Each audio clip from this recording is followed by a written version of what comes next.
निरंतर प्रयत्नशील है कि सहज समान मीठी भारतीय भाषाओं को आधुनिक तकनीक के माध्यम से सार्वजनिक प्रशासन, शिक्षा और वैज्ञानिक प्रयोग के अनुकूल उपयोगी बनाई जा सके। माननीय प्रधानमंत्री जी के मार्गदर्शन में सरकार और जनता के बीच भारतीय भाषाओं में संवाद स्थापित कर जन कल्याणकारी योजनाओं को प्रभावी तौर पर लागू किया जा रहा है।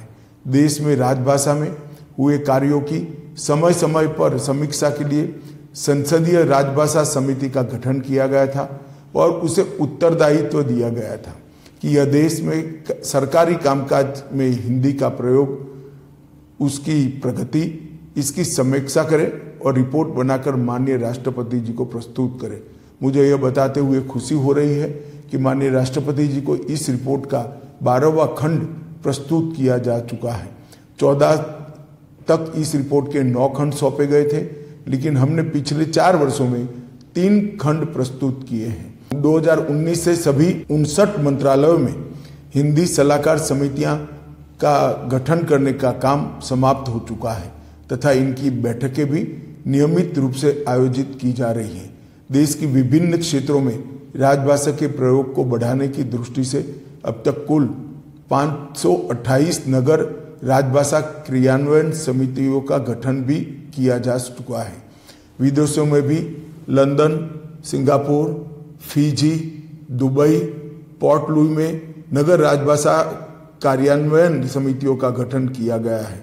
भारत ने संयुक्त राष्ट्र में हिंदी राजभाषा का उपयोग को बढ़ावा देने की भी पहल की है। राजभाषा विभाग द्वारा अखिल भारतीय राजभाषा सम्मेलन की भी नई परंपरा शुरू की है।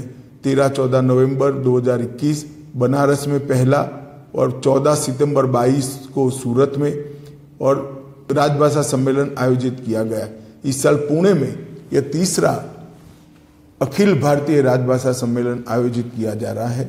राजभाषा को तकनीक के अनुसार विकसित बनाने के लिए राजभाषा विभाग ने स्मृति आधारित अनुवाद प्रणाली कंठस्थ का भी निर्माण किया है। राजभाषा विभाग ने एक नई पहल करते हुए हिंदी शब्द सिंधु शब्दकोश का भी निर्माण किया है। इस शब्दकोश में संविधान की 8वीं अनुसूची में शामिल भारतीय भाषाओं के शब्दों को शामिल कर निरंतर उसको समृद्ध किया जा रहा है। विभाग ने कुल 90,000 शब्दों का ई महाशब्दकोश, मोबाइल ऐप और करीब 9,000 वाक्य का ई सरल वाक्यकोश भी तैयार किया है। भाषा परिवर्तन का सिद्धांत कहता है कि भाषा जटिलता से सरलता की ओर जाती है। मेरे विचार से हिंदी के सरल सुस्पष्ट शब्दों को कार्यालयी कामकाज में प्रयोग में लाना चाहिए। मुझे विश्वास है कि राजभाषा विभाग के इन प्रयासों से सभी मातृभाषाओं को आत्मसात करते हुए लोक सम्मत भाषा हिंदी विज्ञान सम्मत और तकनीक सम्मत होकर संपन्न राजभाषा के रूप में स्थापित होगी। एक बार फिर से आप सभी को हिंदी दिवस की अनंत अनंत शुभकामनाएं। वंदे मातरम।